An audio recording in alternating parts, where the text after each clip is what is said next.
আপনারা দেখছেন নীলফামারী সদরের পঞ্চপুকুর যে বাজার রয়েছে, পঞ্চপুকুর বাজার সেলিম প্লাজার পাশে একরামুলের যে দোকানগুলো রয়েছে, প্রায় এখানে তিনটি দোকান কিন্তু ইতিমধ্যে পুরো ছাই হয়ে গেছে। সেই সাথে একরামুলের যে পুরো গোডাউন ছিল, গোডাউনে আগুন লেগেছে। এখানে বলা চলে যে একটি কাপড়ের দোকান এবং একটি ফলের দোকান, পাশেরটা ছিল পানের দোকান। তিনটি দোকান ছিল, তিনটি দোকানে কিন্তু যথেষ্ট পরিমাণ ঈদের যে মালামাল সেগুলো কিন্তু ওঠানো ছিল। প্রায় কয়েক লক্ষাধিক টাকা কিন্তু এখানে ক্ষয়ক্ষতির সম্মুখীন হয়েছে। বিশেষ করে একরামুলের যে গোডাউন রয়েছে, গোডাউনে কিন্তু পর্যাপ্ত পরিমাণ পাট ছিল, সে পাটে কিন্তু আগুন লেগেছে এবং তামাক ছিল ভিতরে, প্রচুর পরিমাণে তামাক ছিল, সে তামাকে আগুন লেগেছে। এবং আপনারা জানেন যে কার্নিভাল যে নেটওয়ার্ক রয়েছে, কার্নিভাল নেটওয়ার্কের যে অফিস রুম, সেটাতে কিন্তু আগুন লেগেছে। কার্নিভালের সম্পূর্ণ মেশিনগুলো পুরো ছাই হয়েছে। কার্নিভালের যে যতগুলো যন্ত্রাংশ ছিল, যতগুলো মেশিন ছিল, এখান থেকে যে আউটপুটটা ছিল, ইনপুট আউটপুট সবগুলো পুরো কিন্তু ছাই হয়ে গেছে।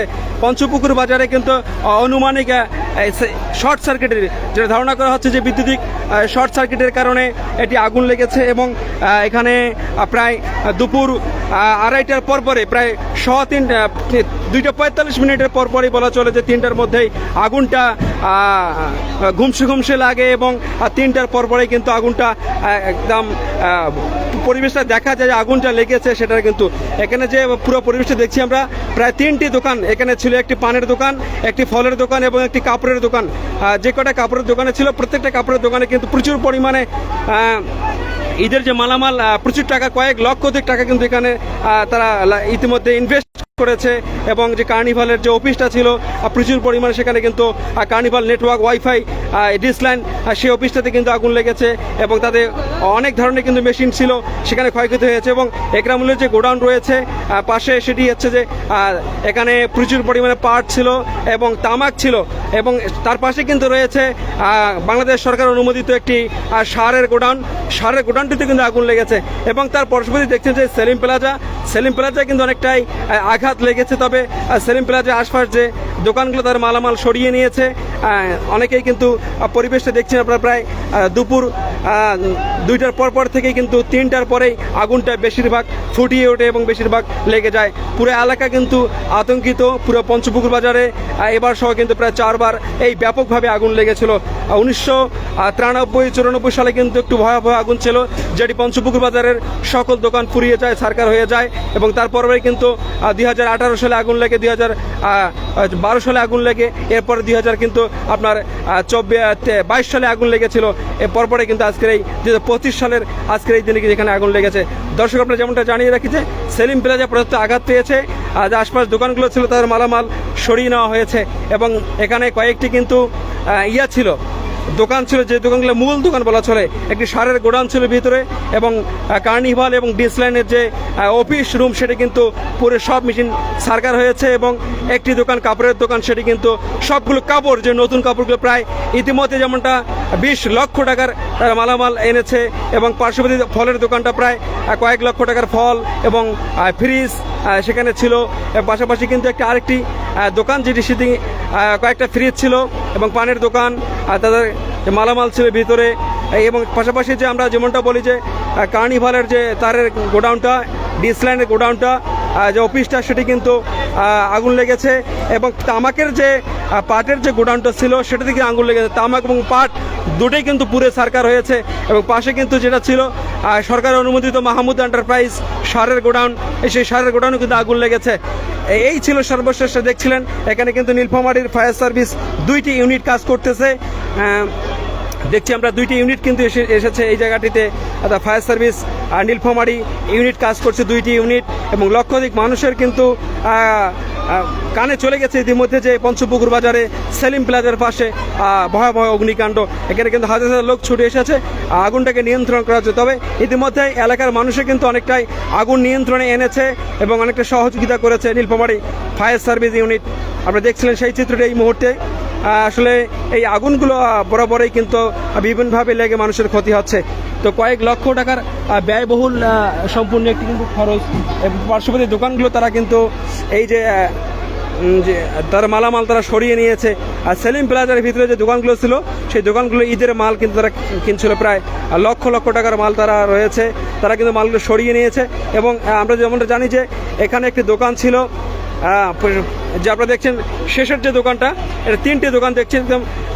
যে দোকানটা দেখছেন আমরা পূর্ব থেকে, সেই দোকানটিতে কাপড়ের দোকান ছিল মমিনুর রহমান নামে একজন কাপড় ব্যবসায়ী, তারপর একজন সোরাব এবং আরেকজন ছিল জলিলের আব্বা আনিসুর রহমান, এবং পাশে কিন্তু একরামুলের এই পরিবেশটা দেখছি আমরা। ঈদের আর সপ্তাহখানেক বাকি, তারই মধ্যে কিন্তু এরকম ধোঁয়াশা, অনেকের কান্না হাজারি কিন্তু দেখছি আমরা, যে প্রত্যেকটা মানুষের কান্না হাজারিতে তাদের ক্ষয়ক্ষতি হয়েছে। এবং ডিসলাইন বিশেষ করে এখানে যদি বলা যায় যে তারের যে গোডাউন ছিল, এটা বলা যায় তারের প্রচুর পরিমাণে তার ছিল সেখানে, এবং ডিসলাইনের এবং কার্নিভালের নেটওয়ার্কের যে অফিস সেটি কিন্তু পুরা গিয়েছে, এবং একরামুলের যে পাট এবং তামাকের গোডাউন ছিল সেটি পুরা গিয়েছে। সরকার অনুমোদিত মাহমুদ এন্টারপ্রাইজ সেখানে ছিল সারের গোডাউন, প্রচুর পরিমাণে সার ছিল, সেটি পুরা গিয়েছে। এবং এখানে কাপড়ের দোকান যে কটি বেশি ক্ষয়ক্ষতি হয়েছে, বিশেষ করে এখানে কোটি টাকার ক্ষয়ক্ষতি হয়েছে বলে আশঙ্কা করছেন স্থানীয়রা। এবং বিশেষ করে যার গোডাউন তিনি বলছেন কয়েক কোটি টাকার মালামাল এখানে ছিল, সার, বিশেষ করে কাপড়, তারের যে গোডাউন এবং কার্নিভাল, ডিসলাইনের যে পরিবেশ, শেষের দিকে সব মিলিয়ে গোডাউন জাত মিলে কয়েক কোটি টাকার ক্ষয়ক্ষতি হয়েছে বলে ধারণা করছেন। দর্শক, আসলে আপনারা যেমনটা দেখছেন যে পঞ্চপুকুর বাজার সেলিম প্লাজার পাশে কিন্তু এই অগ্নিকাণ্ড ঘটেছে আজ প্রায় দুপুর 2:45 থেকে 3টার মধ্যে আগুনটা লেগে এই পরিবেশ সৃষ্টি হয়েছে। এবং আশপাশে আরেকটি দোকান ছিল, সেই দোকানটা কথা না বলে হোটেল ছিল একটি, সে যে বাবুর হোটেল, এই হোটেলটা পুরো সরকার হয়েছে। এই হোটেলটাতে কিন্তু প্রচুর পরিমাণে মাল ছিল, আমরা তথ্যটা যেমনটা পেয়েছি। পাশে একটি হোটেল ছিল, হোটেলটাতে একজন চায়ের হোটেল ছিল, সেখানে ফ্রিজ, টিভি, পর্যাপ্ত পরিমাণে ঈদের মালামাল ছিল এই দোকানটিতে। আমরা যদি আপনাদেরকে দূর থেকে দেখানোর চেষ্টা করছি, মূলত একটু দেখবেন এই যে পাশের দোকানটা ছিল চায়ের একটা হোটেল ছিল, চায়ের হোটেলের পরে কিন্তু একটি কাপড়ের হোটেল, কাপড়ের দোকান, চায়ের হোটেলের পরেই কাপড়ের দোকান ছিল, তারপরে কিন্তু ফলের দোকান, সোরাবের ফলের দোকান, এবং তারপরে আনিসুরের যে তবে এখানে পেট্রোল তারা বিক্রি করছেন, কিন্তু এখানে মিনি পেট্রোল রয়েছে, আর মিনি পেট্রোল তারা পাম্প রয়েছে, এখানে বিক্রি করছেন। মিনি পেট্রোল পাম্প এখানে ছিল। আর একটা বিষয় হচ্ছে যে এখানে যেমন ধারণা করা হচ্ছে যে শর্ট সার্কিটের কারণে আগুনটা লেগেছে, এবং আগুনটা অনেকটা নিয়ন্ত্রণে এসেছে এই মুহূর্তে এই পরিবেশে। তারপরে দেখলেন সেই চিত্রটা এই মুহূর্তে নীলফামারী টপ নিউজের পর্দায় যারা যেখান থেকে দেখছেন আমাদেরকে জানাবেন। আসলে আপনারা সতর্ক থাকবেন, ভালো তার অবশ্যই লাগানোর চেষ্টা করবেন, ভালো ব্রেকার লাগানোর চেষ্টা করবেন, যেন দুর্ঘটনা লাগানোর আগেই ব্রেকারটা ডাউন হয়ে যায়। শর্ট সার্কিটের কারণে কিন্তু আগুন বিভিন্ন অঞ্চলে লাগছে, এবং আগুনটা কিন্তু সেখান থেকেই উৎপত্তি হচ্ছে, সৃষ্টি হচ্ছে। তবে আগুন লাগার মূল কারণ হচ্ছে শর্ট সার্কিটের কারণে ধারণা করা হচ্ছে। তবে আমরা জানতে পারবো, স্থানীয়রা আরও রয়েছে, তারা মুখ থেকে শুনবো আমরা। পরবর্তী যে নিউজ রয়েছে সেটি নিউজে কভার করার চেষ্টা করব। ইতিমধ্যে ফায়ার সার্ভিসের 2টি ইউনিট নীলফামারীর তারা কিন্তু কাজ করছেন এখানে।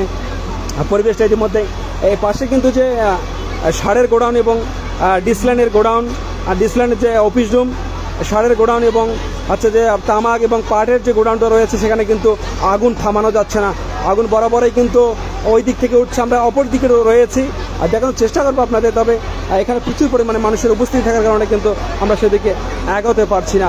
দর্শক, প্রায় কোটি কোটি টাকার ক্ষতি হয়েছে, এখানে কয়েক কোটি টাকার ক্ষয়ক্ষতির সম্মুখীন হয়েছে এই ধারণা করছেন।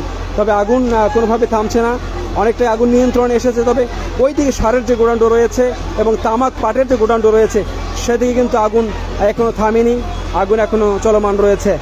এবং পার্শ্ববর্তী দোকানগুলো কিন্তু ইতিমধ্যে তাদের মালামাল সরিয়ে নিয়েছে। এবং আমরা পাশে দেখছি একটা পানের দোকান, সেটি কিন্তু কোনো ক্ষয়ক্ষতি হয় নাই, হোটেলটা ক্ষয়ক্ষতি হয়েছে। এখানে 4টা দোকান এবং 2টা গোডাউন, একটি ডিসলাইন এবং কার্নিভালের অফিস কিন্তু পুড়ে ছারখার হয়েছে, কোনো কিছুই বাকি নাই। পর্যাপ্ত পরিমাণে কিন্তু ফায়ার সার্ভিসের 2টি ইউনিট কাজ করছে এখানে, আর যেখানে তারা রিজার্ভ পানি নিয়ে এসেছে, রিজার্ভ পানি ব্যবহার করছে। এবং পাশে যে পুকুর রয়েছে, পুকুরের পানি ব্যবহার করে কিন্তু এই পানি দিয়ে তারা আগুন নিয়ন্ত্রণের চেষ্টা করছে। এবং পাশে কিন্তু 2টি বাড়ি রয়েছে, একটি জহুরুল ইসলাম এবং জিকরুল হকের বাড়ি, তারা এই বাড়িগুলো কিন্তু, এবং সুজাহাঙ্গীরের বাড়ি রয়েছে, তারা কিন্তু খুব চাপে রয়েছে, তারাও তাদের যে মালপত্র রয়েছে আর নিয়ন্ত্রণে সরিয়ে নিয়েছে। বিশেষ করে এই পরিস্থিতি মূলত প্রত্যেকটা স্থানে ঘটছে, প্রত্যেকটা দিনে কিন্তু দেখছি আমরা ঘটমান চলমান রয়েছে।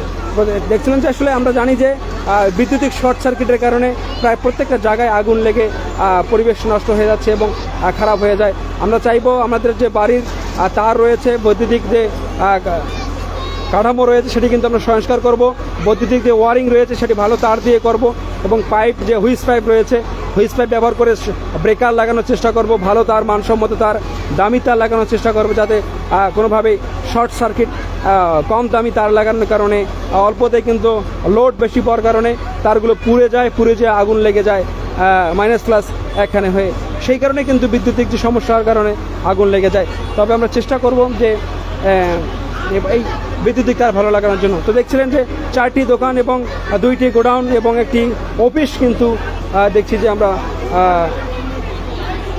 পুরো সরকার হয়েছে।